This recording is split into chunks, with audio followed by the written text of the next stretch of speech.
ہمارے درمیان فیصلہ کر دیا جائے، قرآن و سنت کے مطابق فیصلہ کر دیا جائے، شریعت اسلامیہ کے مطابق فیصلہ کر دیا جائے، جو فیصلہ بھی ہوگا اس کو ہم خوشی کے ساتھ، دل کی خوشی کے ساتھ منظور کریں گے۔ فَإِنْ فَعَدْ، پھر اگر وہ پلٹ آئے، فَأَصْلِحُوا، تو صلح کرا دو، بَيْنَهُمَا، ان کے درمیان، بالعدل، عدل کے ساتھ، وَأَقْسِطُوا، اور انصاف کیا کرو۔ اہل ایمان کو یہ بات سمجھائی گئی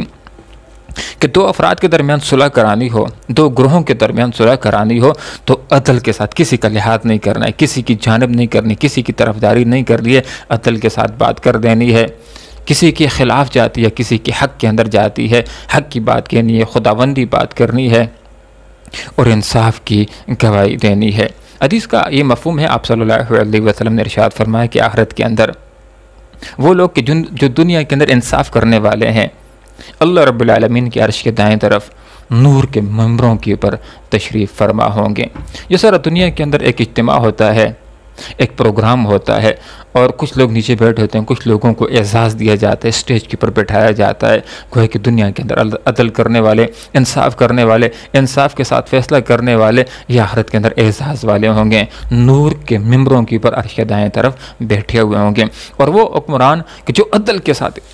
قرآن و سنت کے مطابق فیصلے کرنے والا ہے، اور وہ جج کہ جو دین کے مطابق، اسلام کے مطابق، اسلامی قوانین کے مطابق فیصلہ کرنے والے ہیں، ان کا کیا اعزاز ہے۔ ایک حدیث کا یہ مفہوم ہے، آپ صلی اللہ علیہ وسلم نے ارشاد فرمایا کہ آخرت کے اندر قیامت کو اللہ رب العالمین کے عرش کا سایہ ہوگا، اور اللہ کے عرش کے سائے کے علاوہ اور کسی چیز کا سایہ نہیں ہوگا، اور اللہ تعالیٰ کی عرش کے سائے میں 7 طرح کے خوش نصیب لوگ ہوں گے۔ اس میں سے پہلا بندہ وہ ہوگا جو امام عادل ہے، جو عدل کے ساتھ حکمرانی کرنے والا ہے، اور عدل کے ساتھ حکمرانی صرف وہی حکمرانی ہے جو قرآن و سنت کے مطابق ہو۔ ان اللہ، بے شک اللہ تعالیٰ، یحب، پسند کرتا ہے، المقسطین، انصاف کرنے والوں کو۔ انما المؤمنون اخوہ، بے شک اہل ایمان آپس کے اندر بھائی بھائی ہیں۔ اس آیت بینہ نے اور ایک حدیث کے اندر آپ صلی اللہ علیہ وسلم نے ارشاد فرمایا، المسلم اخو المسلم، مسلمان مسلمان کا بھائی ہوتا ہے۔ گویا کہ اس آیت نے اور اس حدیث نے پوری دنیا کے مسلمانوں کو، کوئی عراق کا رہنے والا ہو، کوئی ایران کا رہنے والا ہو، کوئی پاکستان کا رہنے والا ہو، اور کوئی انڈیا کا رہنے والا ہو، سری لنکا کا رہنے والا ہو، عرب کا رہنے والا ہو، پوری دنیا کے مسلمانوں کو ایک لڑی کے اندر اللہ رب العالمین نے پرو دیا ہے۔ انما المؤمنون اخوہ، بے شک مسلمان آپس کے اندر بھائی بھائی ہوتے ہیں۔ آپ صلی اللہ علیہ وسلم نے ایک حدیث کے اندر بیان فرمایا کہ مسلمان ایسے ہیں جیسے کہ رجل واحد، ایک بندے کی طرح۔ اگر اس کے جسم کے ایک حصے کے اندر درد ہوتا ہے تو پورا جسم اس درد کو محسوس کرتا ہے۔ اگر اس کی آنکھ میں یا اس کی ٹانگ کے اندر درد ہوتا ہے تو پورا جسم اس درد کو محسوس کرتا ہے۔ مفہوم یہ ہے کہ اگر ایک مسلمان کو تکلیف ہو تو دوسرے مسلمانوں کو اس کی تکلیف کو محسوس کرنا چاہیے، اور اس کی تکلیف کو دور کرنے کے لیے اس کے ساتھ تعاون اور مدد کرنا چاہیے۔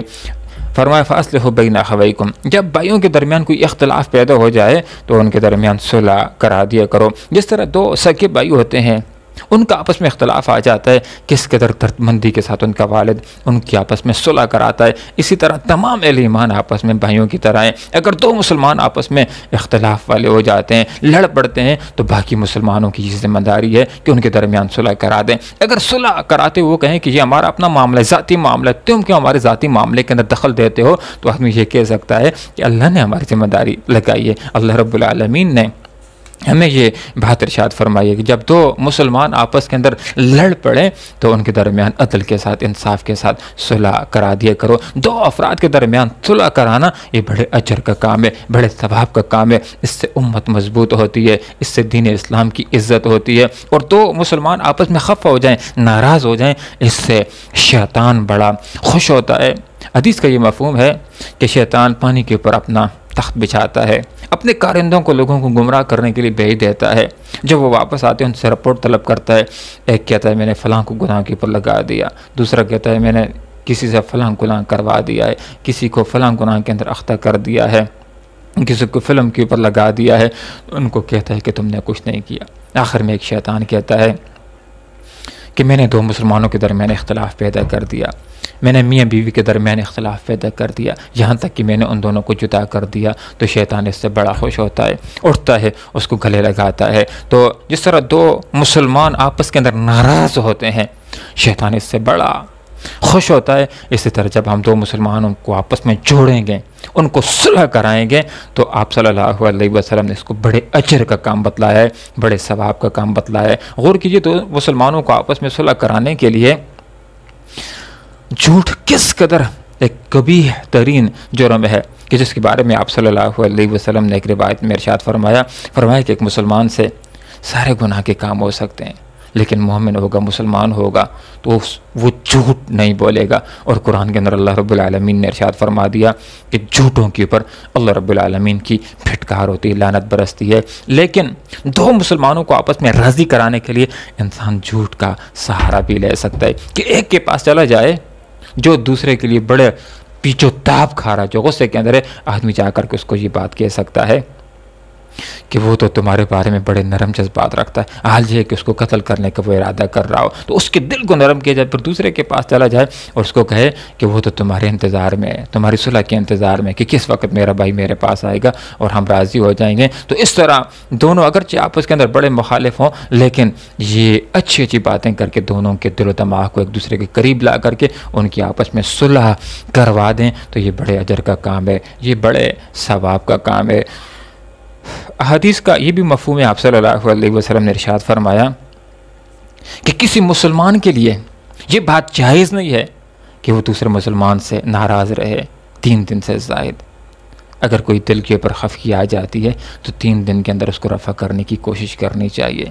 اس سے زائد کسی مسلمان سے ناراض رہنا، خفا رہنا، اس کی اسلام کے اندر اجازت نہیں دی گئی ہے۔ دو مسلمان آپس میں ناراض ہو جاتے ہیں، اس میں سے ایک راضی ہونا چاہتا ہے، دوسرا پھر بھی دوسری طرف منہ موڑنے والا ہے، تو اس ناراضگی کا سارا وبال اسی کے اوپر پڑ جائے گا، کہ جو راضی ہونے کا کوئی ارادہ نہیں رکھتا، جو ناراض ہی رہنا چاہتا ہے، اور وہ آدمی کہ جو راضی ہونا چاہتا ہے، انشاءاللہ وہ اس گناہ سے، ناراضگی کی گناہ سے انشاءاللہ وہ نکل جائے گا، بری ہو جائے گا۔ ایک حدیث کا یہ بھی مفہوم ہے کہ جب دو مسلمان آپس میں ناچاکی کرتے ہیں، ایک دوسرے کے خلاف دل و دماغ کے اندر کینہ،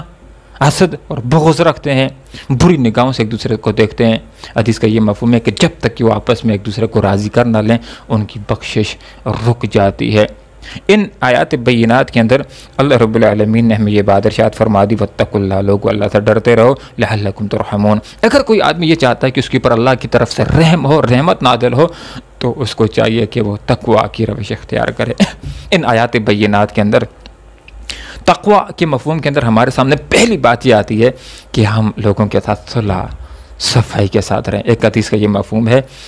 کہ آپ صلی اللہ علیہ وسلم نے اس بندے کو اجر و ثواب کی نوید سنائی ہے کہ جو حق کے اوپر ہوتے ہوئے اپنے حق کو چھوڑ دیتا ہے، محض اس وجہ سے کہ کہیں جھگڑا ہو نہ جائے، جھگڑا طول نہ پکڑ جائے، وہ صلح کے ساتھ رہنا چاہتا ہے، وہ اتحاد کے ساتھ رہنا چاہتا ہے۔ تو پہلی ذمہ داری ان آیات بینات سے ہمارے سامنے یہ آ جاتی ہے کہ ہم نے لوگوں کی ایذاؤں کے اوپر صبر کرنا ہے اور ان کے ساتھ مل جل کر کے رہنا ہے، صلح کے ساتھ رہنا ہے۔ دوسری ذمہ داری ان آیات بینات کے اندر ہمارے سامنے یہ آ جاتی ہے کہ جب دو مسلمان آپس میں ناراض ہو جائیں، یا دو مسلمان گروہ آپس کے اندر ناراض ہو جائیں، تو پھر ہماری ذمہ داری کہ ہم ان کی آپس کے اندر صلح کرانے کی پوری کوشش کریں۔ اللہ رب العالمین سے دعا کرتے ہیں کہ اللہ تعالیٰ میں